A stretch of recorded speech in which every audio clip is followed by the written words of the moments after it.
नमस्कार. महाराष्ट्र देश या विशेष कार्यक्रमात आपल्या सर्वांचं स्वागत. या आठवड्यात राज्य सरकारने घेतलेल्या महत्त्वाच्या निर्णयांचा आढावा घेऊया. राज्य शासनाच्या महत्त्वाकांक्षी पुण्यश्लोक अहिल्यादेवी होळकर शेतकरी कर्जमाफी योजना 2026 अंतर्गत 16,96,000 पात्र शेतकऱ्यांची यादी जाहीर करण्यात आली. उर्वरित पात्र शेतकऱ्यांच्या याद्याही लवकरच प्रसिद्ध करण्यात येणार असल्याची माहिती सहकार मंत्री बाबासाहेब पाटील यांनी दिली. या योजनेअंतर्गत राज्यातील सुमारे 56 लाख पात्र शेतकऱ्यांना कर्जमुक्तीचा लाभ मिळणार आहे.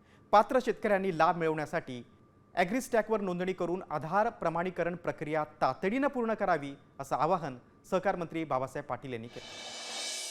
मुख्यमंत्री देवेंद्र फडणवीस यांनी भारत टॅक्सी या सहकारी टॅक्सी सेवेच्या शुभारंभ प्रसंगी महाराष्ट्रातील सार्वजनिक वाहतूक व्यवस्थेत नवीन अध्याय सुरू होत असल्याचं सांगितलं. भारत टॅक्सीमुळे सर्ज प्राइसिंग किंवा लपलेलं अतिरिक्त शुल्क नसलेली पारदर्शक, सुरक्षित, परवडणारी आणि विश्वासार्ह प्रवासी सेवा उपलब्ध होईल. तसंच नवी मुंबई आंतरराष्ट्रीय विमानतळ परिसरातील स्थानिक युवकांना रोजगाराच्या नव्या संधी, महिलांसाठी अधिक सुरक्षित प्रवास आणि सहकार्याच्या बळावर जागतिक दर्जाची तंत्रज्ञान आधारित सार्वजनिक वाहतूक व्यवस्था उभारण्याच्या महाराष्ट्र सरकारच्या संकल्पनेवर मुख्यमंत्री फडणवीस यांनी भर दिला.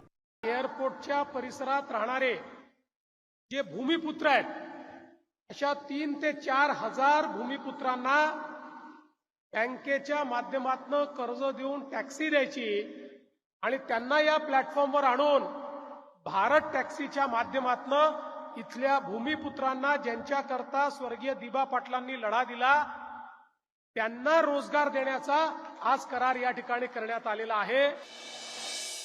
नागपूरच्या प्रजापती नगर इथे टाटा स्ट्राइव, मनपा आणि विदर्भ ग्लोबल फाउंडेशनच्या संयुक्त विद्यमाने मोफत कौशल्य विकास केंद्राचं उद्घाटन मुख्यमंत्री देवेंद्र फडणवीस आणि केंद्रीय मंत्री नितीन गडकरी यांच्या हस्ते झालं.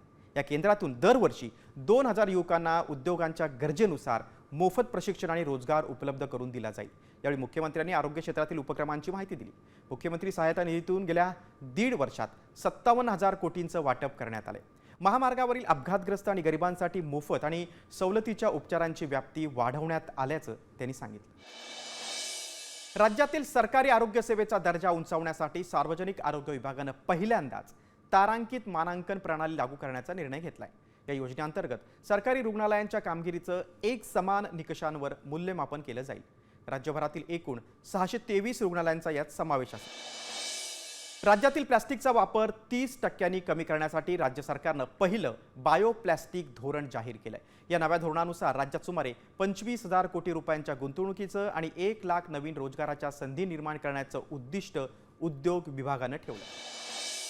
नगर विकास विभागाने राज्यातील सर्व 423 नागरी स्थानिक स्वराज्य संस्थांमध्ये अर्बन चॅलेंज फंड अभियान राबवण्याचा शासन निर्णय जारी केलाय. 2025-26 ते 2030-31 या कालावधीत राबवल्या जाणाऱ्या या अभियानातून 44,800 कोटी रुपयांचे विकास प्रकल्प साकारले जातील.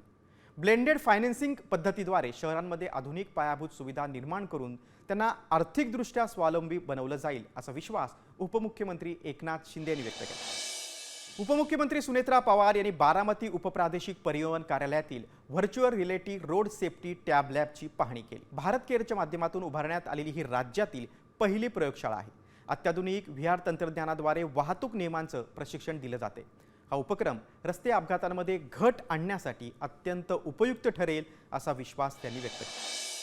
कोल्हापुरात आंतरराष्ट्रीय क्रिकेट स्टेडियम उभारण्यासाठी मुख्यमंत्री देवेंद्र फडणवीस आणि उपमुख्यमंत्री सुनेत्रा पवार यांच्या उपस्थितीत सामंजस्य करार झाला. विकासवाडी येथील 31.90 एकर जागा जिल्हा क्रिकेट संघटनेला हस्तांतरित करण्यात आली. येथे ICC निकषानुसार 35,000 क्षमतेचं स्टेडियम, इंडोर केंद्र आणि स्पोर्ट्स सायन्स सेंटर उभारलं जाईल.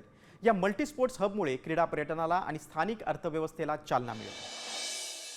गडचिरोलीतील आदिवासी शेतकरी कुटुंबांना शाश्वत रोजगार देण्यासाठी रेशीम संचालनालय आणि बायफ यांच्यात सामंजस्य करार झाला. मुख्यमंत्री देवेंद्र फडणवीस आणि वस्त्रोद्योग मंत्री संजय सावकार यांच्या उपस्थितीत स्वाक्षरी झाली. या प्रकल्पाअंतर्गत 2270हून अधिक कुटुंबांना उत्पन्नाची संधी मिळून महिला आणि अनुसूचित जमातींचं आर्थिक सक्षमीकरण आणि स्थानिक अर्थव्यवस्थेला बळ मिळणार आहे.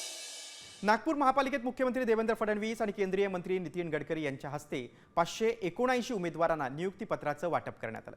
यात शासनाच्या मंजुरीनंतर कायम सेवेत समाविष्ट झालेल्या मनपाच्या 476 सफाई कर्मचाऱ्यांचा आणि थेट सेवा भरतीतील 103 जणांचा समावेश आहे.